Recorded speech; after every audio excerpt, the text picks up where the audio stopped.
দ্বাদশ শ্রেণীর বাংলা দ্বিতীয় পত্র মধ্য অধ্বনি উচ্চারণের নিয়ম।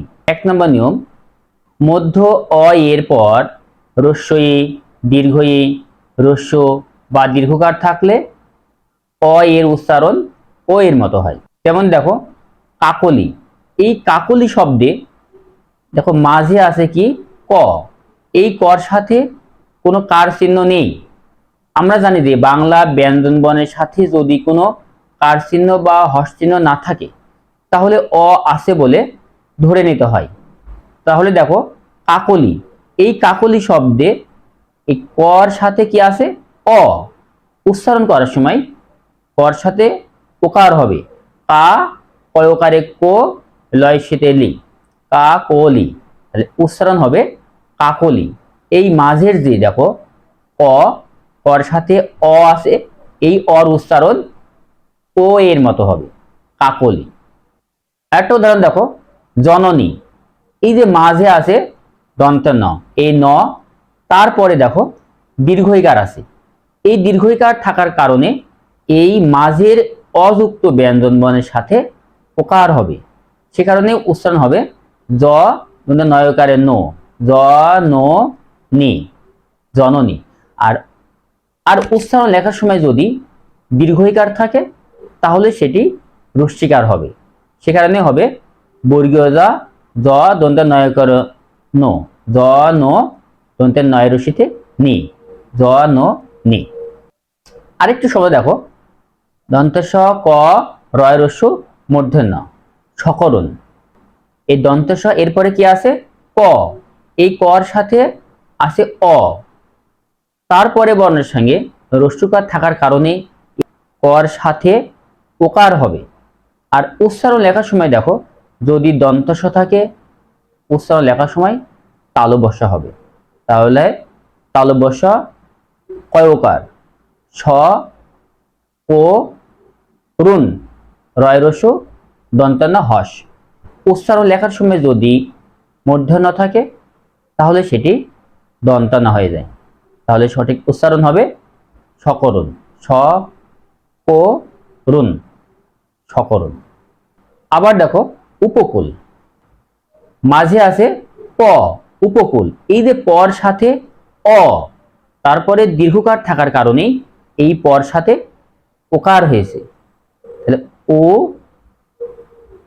পো, কয়কারে পো, ও পো, আর পর সাথে দীর্ঘকার থাকার কারণেই সেটা হবে হ্রস্বকার ও পো কুল, উপকূল। 2 নম্বর নিয়ম, শব্দের মধ্যে অ এর পর কয় মূর্ধন্য স এবং বর্গী জয়ও থাকলে মাঝের অ এর উচ্চারণ ও এর মতো হয়।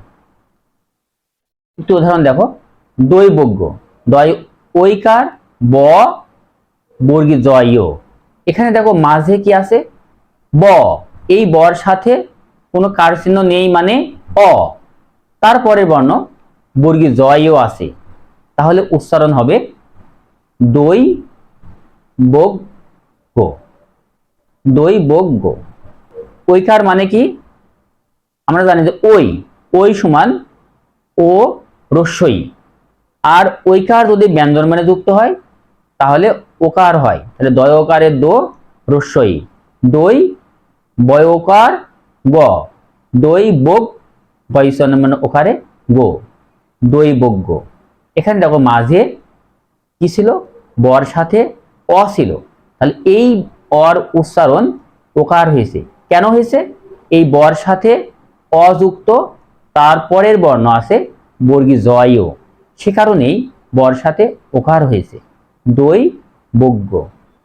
আরেকটা উদাহরণ দেখো অদক্ষ, অ দ কয় মূর্ধন্য স, এই যে দর সাথে কি আছে অ, তারপরে কয় মূর্ধন্য স থাকার কারণে দর সাথে ওকার হবে, তাহলে অদক্ষ, অদক্ষ।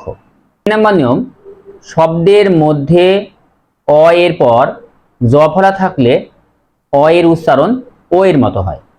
যেমন দেখো অ দ ময় জ ফেলা, কি হবে উচ্চারণ, এই যে দ এর সাথে কোনো কার চিহ্ন নেই তার মানে কি আছে অ, আর তারপরে দেখো জ ফলা আছে, মর সাথে জ ফলা থাকার কারণেই এই দর সাথে ওকার হবে, তাহলে অদম্য, অদম্য। তাছাড়াও আমরা একটা জিনিস জেনেছি যে শব্দের মাঝে বা শেষে যদি জফলা থাকে, জফলাযুক্ত বর্ণটি দ্বিত্ব হয়, দুইবার হয়, সে কারণেই অদম্য অর্থাৎ অদম্য উচ্চারণ হবে। আরেকটা উদাহরণ দেখো, আলস্য, আল দন্তে ছয় জফলা, আলস্য। এখানে দেখো লর সাথে কি আছে, অ, অর্থাৎ কোনো কার চিহ্ন নেই, অ আছে, তারপরের বর্ণের সাথে আছে জফলা, সে কারণেই মাঝের যে অযুক্ত ব্যঞ্জন বর্ণ তার সাথে ওকার হবে, তাহলে আলস্য। আর আমরা জানি যে উচ্চারণ লেখার সময় যদি দন্তস্ব থাকে তাহলে তার উচ্চারণ তালব্য হবে।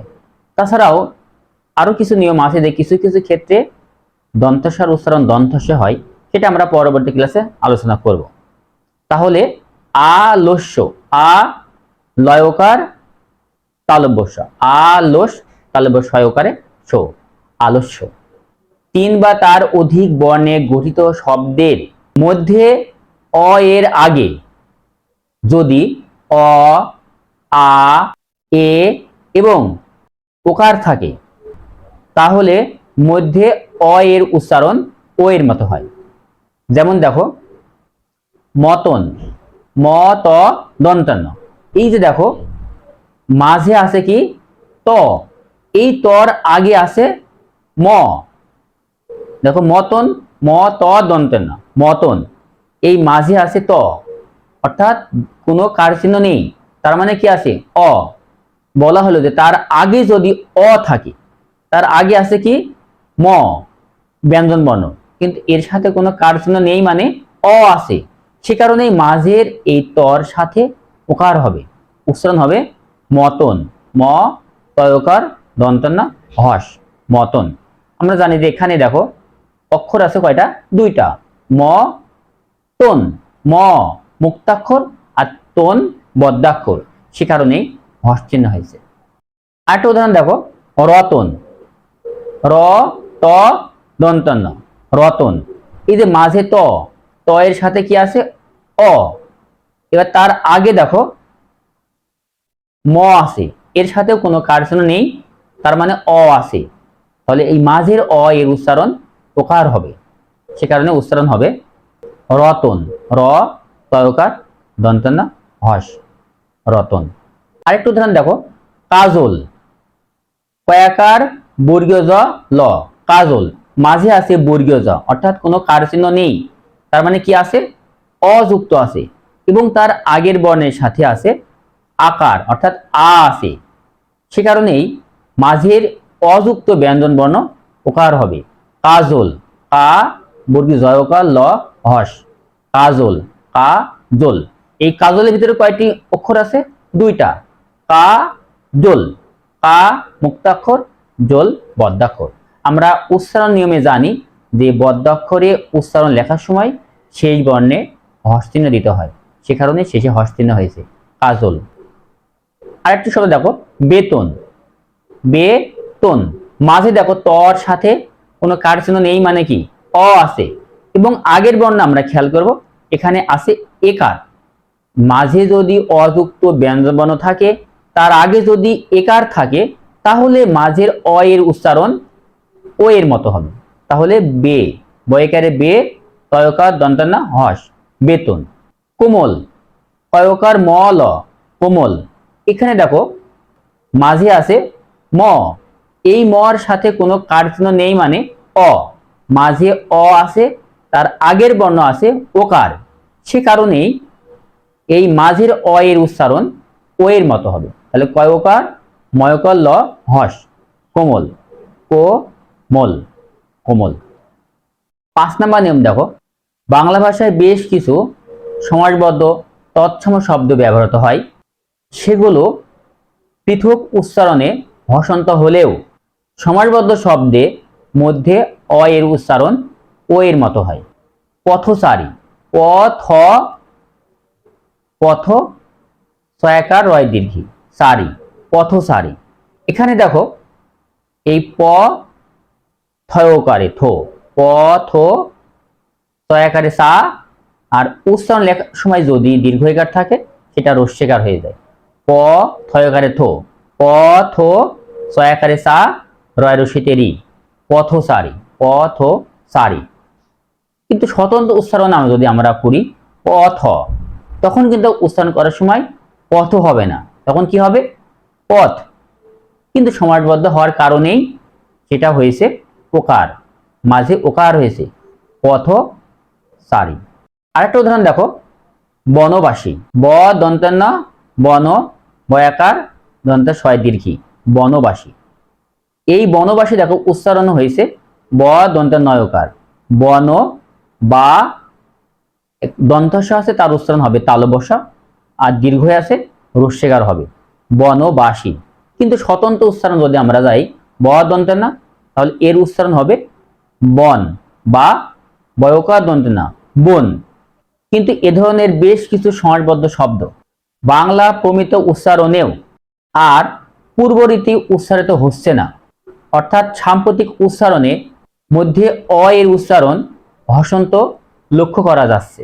যেমন দেখো রয়াকার বর্গীয় জ, রাজপুত্র, এটাও কিন্তু সমাসবদ্ধ শব্দ, কিন্তু এখানে রাজপুত্র অর্থাৎ রাজপুত্র হবে না, সঠিক উচ্চারণ হবে রাজপুত্র। এখানে দেখো রাজ, এখানে দেখো হসন্ত হয়েছে অর্থাৎ হর্ষচিহ্ন হয়েছে, এখানে রাজও পুত্র হবে না, উচ্চারণ হবে রাজপুত্র। আরেকটা শব্দ দেখো রাজহংস, এখানে রাজহংস হবে না, সঠিক উচ্চারণ হবে রাজহংস। প্রিয় শিক্ষার্থী, আমার এই ক্লাস যদি ভালো লাগে অবশ্যই একে অপরকে শেয়ার করবেন এবং লাইক করে কমেন্ট করে জানাবেন। ধন্যবাদ সবাইকে।